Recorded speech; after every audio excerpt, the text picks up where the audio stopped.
Go slower or you'll spill it. The shareholder's sneer could curdle milk. Olivia barely registered it, setting the wine down. Cheap shot. This wasn't about clumsy hands, though. Around them, the gala hummed.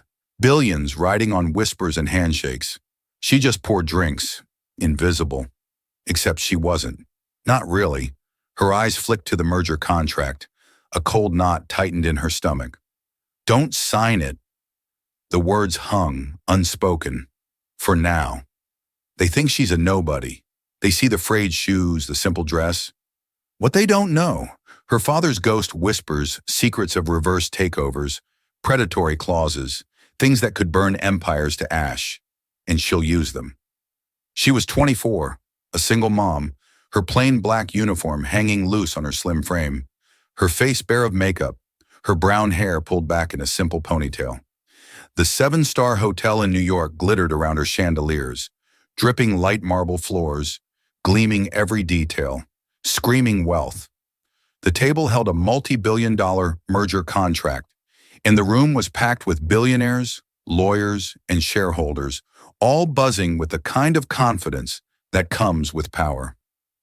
Olivia was just the waitress there to pour drinks and disappear.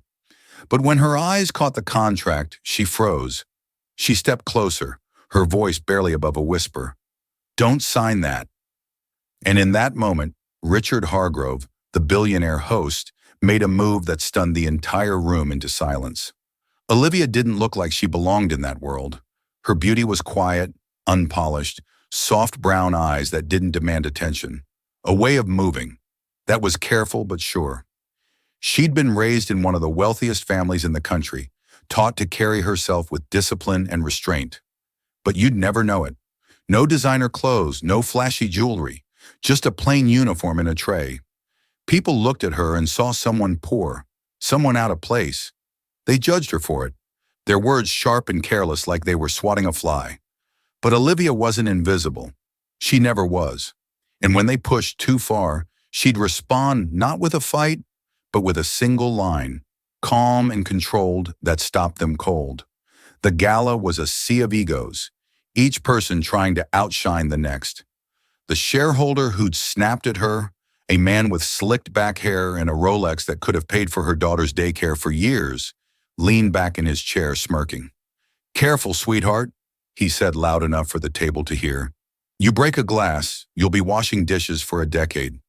The woman next to him, her red dress screaming money, her lips curled in a fake smile, added, how ridiculous, a server lingering near a billionaire's table. Another voice, a man with a thin mustache and a nasal tone, chimed in. She probably doesn't even know what a merger is. The table laughed a cruel practice sound. Olivia kept pouring her hands steady, her face blank. She didn't owe them an explanation. As Olivia moved to the next table, a young woman in a glittering gold gown leaned over to her friend, her voice carrying deliberately. Look at her shoes, she said, her tone dripping with mock pity. They're practically falling apart. Did she borrow them from the kitchen staff? Her friend, a man with a manicured beard and a smug grin, chuckled. Probably. I bet she's here to sneak some leftovers for dinner. The words landed like a slap, but Olivia didn't pause. She adjusted a napkin on the table, her movements precise, almost deliberate, as if she were anchoring herself against the wave of their cruelty. A few guests nearby turned to look, their eyes glinting with amusement, waiting for her to crack. She didn't. She just picked up an empty glass and moved on, her silence louder than their laughter. Hey, if this is hitting you where it hurts, those moments when you've been looked down on, made to feel small, could you do me a favor?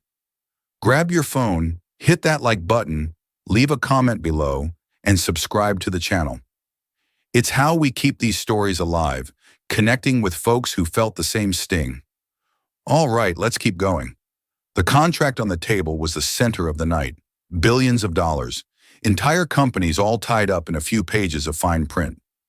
Richard Hargrove sat at the head, his gray beard trimmed neat, his eyes unreadable. He was the kind of man who didn't need to raise his voice to be heard. Around him, the room hummed with anticipation. This merger was their golden ticket, a deal to cement their names in the history of wealth. Olivia was just supposed to keep the wine flowing, stay out of the way. But as she refilled a glass, her eyes flicked to the contract. Her breath caught. She saw it. A reverse takeover clause buried deep in the legal ease. Her late father, Professor Daniel Carter, had drilled it into her years ago. "It's a trap," he'd said, his voice low and serious, sitting at his cluttered desk with her as a kid. "It looks harmless, but it'll gut a company in a month." Her father had been a legend in economics, the kind of man banks begged for advice. He had died when Olivia was 16, leaving her and her mom with nothing but his books and a stack of handwritten notes. She'd read them all every page until the words felt like part of her. That's how she knew that clause would strip Hargrove's empire to the bone in 30 days. She didn't hesitate. She stepped forward, tray still in hand, and whispered to Hargrove, "Don't sign that." The room exploded in laughter. It was like she'd tripped and spilled wine on purpose. The lawyer, a man with sharp glasses and a sharper tongue, leaned forward. "Who do you think you are daring to stop a billionaire?" His voice dripped with disdain as the laughter swelled. A woman with diamond earrings the size of quarters leaned toward her companion, her voice loud enough to carry. "She must think she's in some fairy tale, saving the day," she said, her laugh high and brittle. "What's next? She's going to tell us how to run the stock market." The man beside her, his cufflinks flashing under the chandelier, shook his head. "Pathetic. She's just fishing for attention." Olivia's jaw tightened just for a second, but she kept moving, setting down another glass. The weight of their words pressed against her, but she didn't bend. She caught Harrow's eye for a split second, and he hadn't laughed. He was watching her, his fingers tapping lightly on the table like he was waiting for something. The businessman with the gold chain around his neck snorted. "This is grown-up business. Go do your serving job." The woman in the red dress laughed so loud it bounced off the walls. She probably watches too many movies. The whispers grew, turning Olivia into a joke. Someone waved at the manager, a wiry guy with a nervous smile, to get her out of there. The manager hustled over his face, red, muttering, "Olivia, what are you doing? You're making a scene." She didn't look at him. Her eyes stayed on Harrow, who was watching her now. His head tilted slightly like he was seeing her for the first time. At a nearby table, a man in a pinstripe suit, his face flushed from too much whiskey, called out to Olivia as she passed, "Hey, sweetheart, why don't you stick to pouring drinks? Leave the big decisions to people who actually belong here." His table erupted in chuckles, and a woman with a sleek bob haircut added, "Honestly, it's embarrassing. She's acting like she's one of us." Olivia's fingers paused on a wine bottle, her knuckles whitening for a moment. She didn't respond, but she tilted her head slightly, her eyes meeting the man's. "Do you always judge what you don't understand?" she asked, her voice soft but steady. The table went quiet, the man's smirk faltering. She turned away, her movement smooth like she hadn't just silenced a room full of egos. Olivia's hands tightened on the tray, but her voice stayed calm. She pointed at the contract, her finger steady. "Transfer of all parent company assets within 30 days. The laughter stopped. A shareholder with a thin mustache flipped through the pages, his fingers shaking as he read. His face went pale. "Impossible," he muttered. It's another man, older, with a growly voice, leaned over, squinting at the text. The room buzzed with murmurs, the air shifting. They weren't laughing anymore. The lawyer pushed his glasses up his nose and scoffed. "Reading isn't understanding. This is a once-in-a-lifetime opportunity." His tone was like a teacher scolding a kid who'd spoken out of turn. As the murmurs grew, a woman in a silver gown, her voice syrupy with false kindness, leaned toward Olivia. "Honey, you're out of your depth. Why don't you let the professionals handle this?" She smiled, but her eyes were cold, like she was daring Olivia to step out of line again. Olivia didn't flinch. She set down her tray, her movement slow and deliberate, and looked at the woman. "If you're such a professional, why didn't you see it?" The question hung in the air, sharp and quiet, like a blade slipping through silk. The woman's smile froze and the room's energy shifted again, a ripple of unease spreading as people exchanged glances. The opposing CEO, a man with a square jaw and eyes that didn't blink enough, jumped in. "Don't listen to some waitress making things up." He smirked, leaning back. "If she's so smart, why isn't she on Wall Street instead of wiping tables here?" The room laughed again, louder, like they had found their confidence. Harov didn't laugh. He just kept looking at Olivia, his fingers resting on the contract. The manager grabbed her arm, not hard, but enough to pull her back. "You're done here," he hissed. Olivia didn't move. She stood her ground, her eyes locked on the contract, then on Hardgrove. In that moment, a server passing by bumped into Olivia, causing a single glass to tip on her tray. It didn't fall, but the clink was loud enough to draw eyes. A man with a loud tie and louder voice laughed. "See, can't even handle a tray, right? And she's trying to play corporate lawyer." The room chuckled, but it was thinner now, less certain. Olivia steadied the glass with one hand, her face unreadable. She set the tray down on a side table and turned back to the contract, her voice cutting through the noise. "Page 47, line 12. Read it." Her words were soft, but they landed like a gavel. The shareholder with the thin mustache scrambled to find the page, his hands fumbling. The room held its breath. As the room grappled with her words, a woman with a pearl-studded clutch, her voice laced with venom, leaned toward her friend. "She's probably just parrying something she overheard. No way a girl like that understands corporate law." Her friend, a man with a slicked-back ponytail, nodded. "Bet she's just trying to get a tip from Harov." Their laughter was sharp, meant to wound. Olivia's hand paused mid-motion as she adjusted a napkin, her fingers lingering on the cloth. She didn't turn, didn't acknowledge them, but her shoulders squared a subtle shift that said she'd heard every word. She walked to the next table, her steps measured, and refilled a glass with such precision it was like she was pouring defiance. The room's laughter faltered as if they sensed the tide turning. The tension was thick, like the air before a storm. Olivia reached into her apron pocket and pulled out a yellowed piece of paper folded soft from years of handling. She set it on the table right next to the contract. The room went quiet. It was her father's handwriting, neat, slanted, unmistakable. A formula, an example, a warning. "Never sign if you see clause XY. At the bottom was his signature. Professor Daniel Carter, a shareholder, a woman with sharp cheekbones and a pearl necklace, gasped. "My God, that's Professor Carter." She had worked with him once on a deal that saved her firm from collapse. Her voice shook as she said it. The silence didn't last. A man in a gray suit, his voice sharp with impatience, barked, "Just coincidence. Who's to say she didn't forge it?" The shareholder with the thin mustache slammed his hand on the table. "Enough! We're wasting time because of a waitress." The room erupted in chaos, voices shouting over each other, some demanding to move forward, others whispering about the clause. Olivia stood there, her hands trembling just enough to notice, but her eyes stayed steady, locked on Hargrove. Then from the corner of the room, a woman with a tight bun and a clipboard. Harov's assistant stepped forward, her face pale. She'd been silent all night, but now she spoke, her voice barely above a whisper. I saw that clause too." "She's right." The room turned to her, stunned, as if they had forgotten she was even there. As the argument swirled, a man with a booming voice and a tailored tuxedo stood up, pointing at Olivia.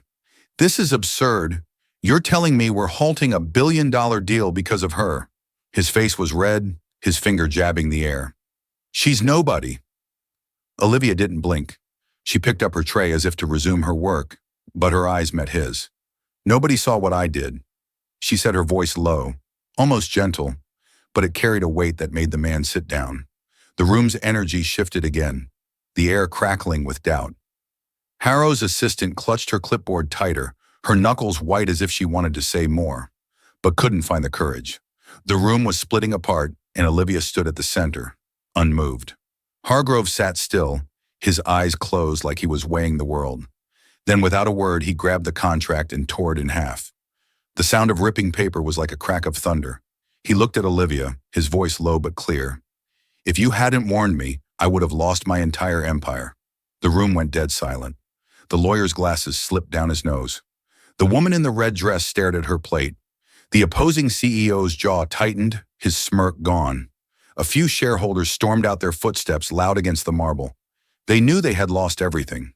But the room wasn't done with Olivia. As she turned to leave, a man with a loud voice and a louder suit called after her. "You got lucky, kid. Don't think this makes you somebody." His words were meant to cut to pull her back down. Olivia paused her hand on the tray and turned to face him. Luck didn't write that note. She said, her voice quiet but firm like a door closing. The man's face reened, but he had no comeback. The room watched as she walked away or stepped steady, her head high. The whispers followed, but they were different now. Less cruel, more uncertain, like they were starting to see her. Olivia didn't move. She stood there, tray in hand, as the room processed what had just happened. The manager hovering nearby looked like he might pass out.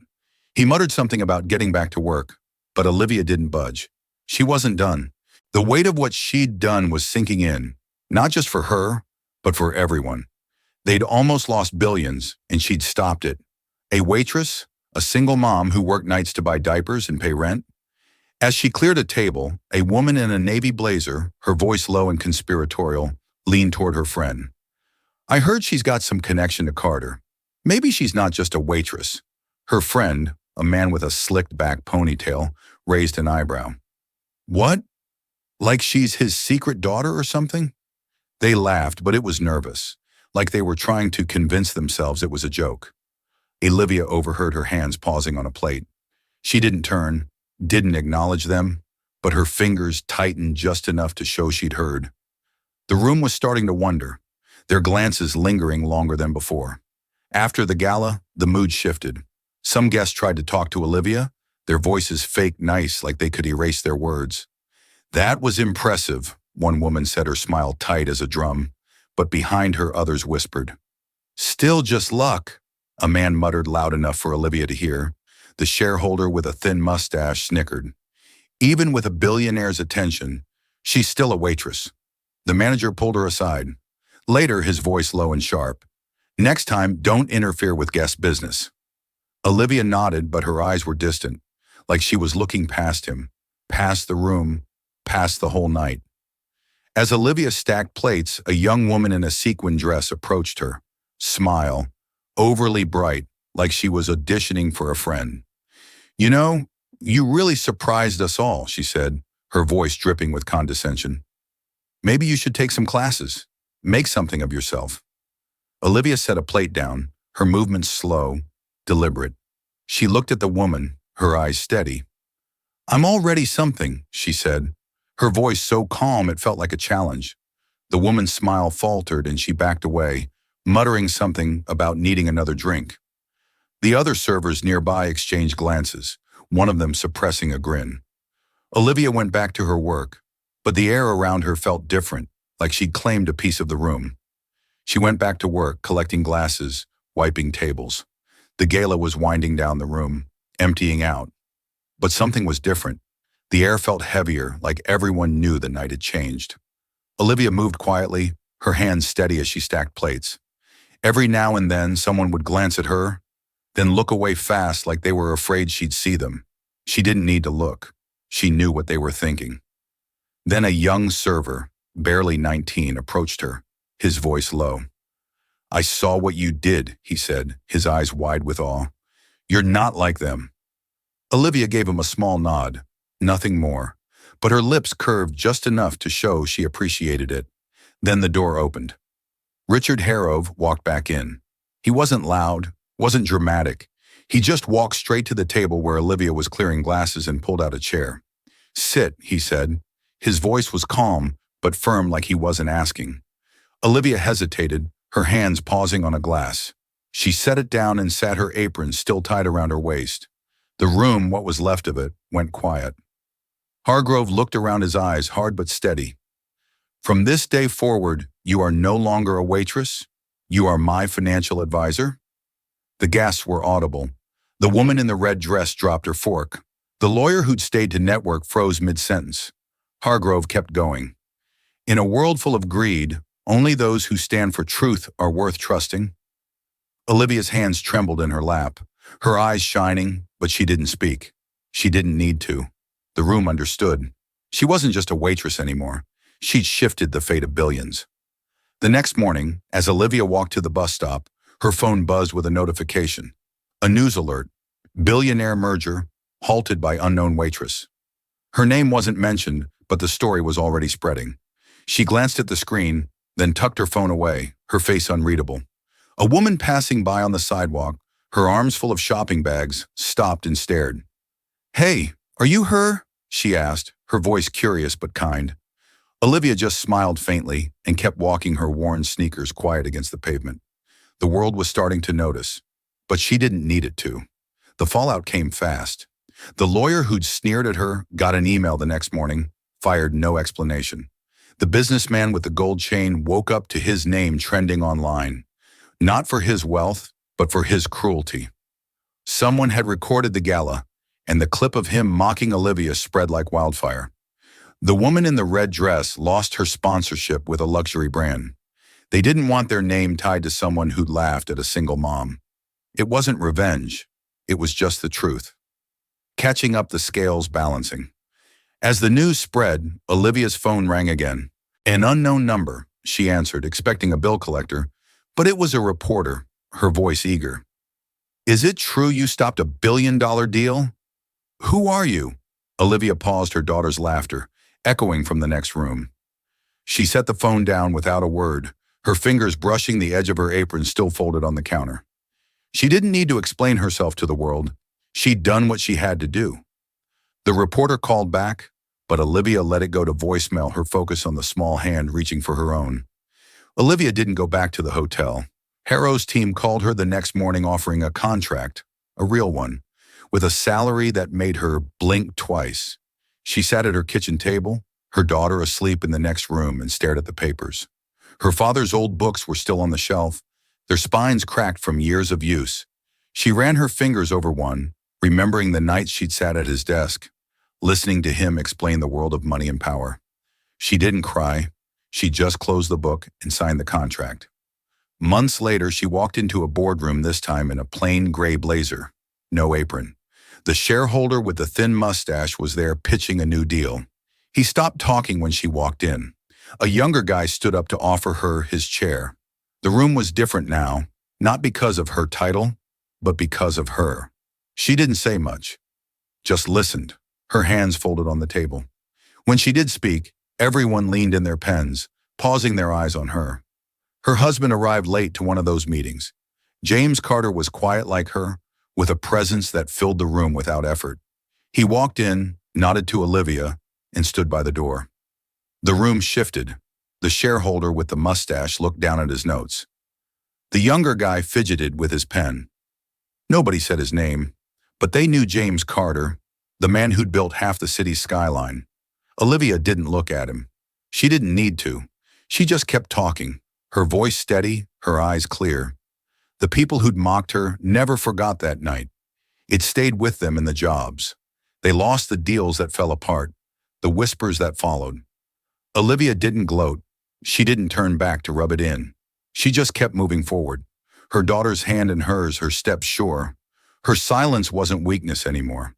It was strength. It was proof.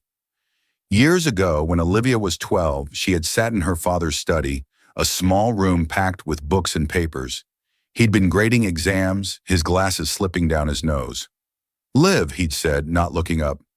"People will underestimate you. They'll see what they want to see. Let them. The truth always comes out." She'd nodded, not fully understanding, but holding on to his words. Now standing in that boardroom, she felt him there in the way she carried herself, in the way she didn't need to shout to be heard.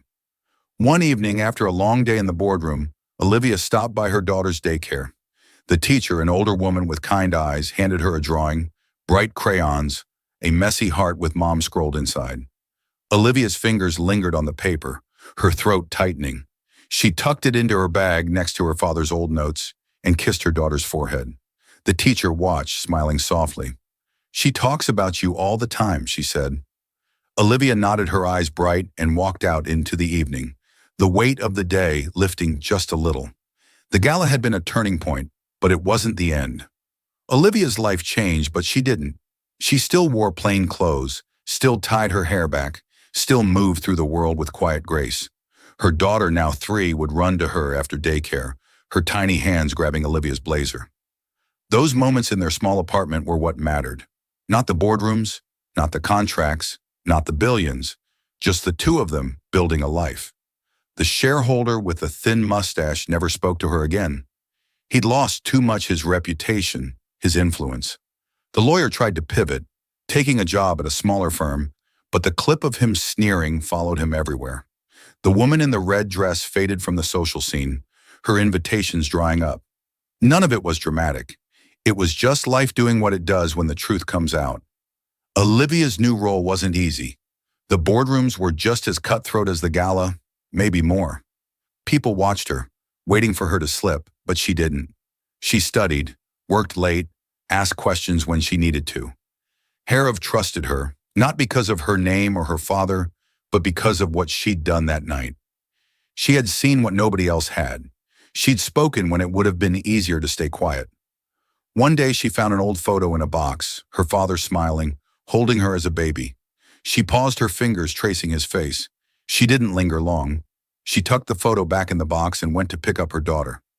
Life kept moving, and so did she. The world had tried to break her, but it hadn't. She'd stood her ground, not with anger, but with truth, and that was enough.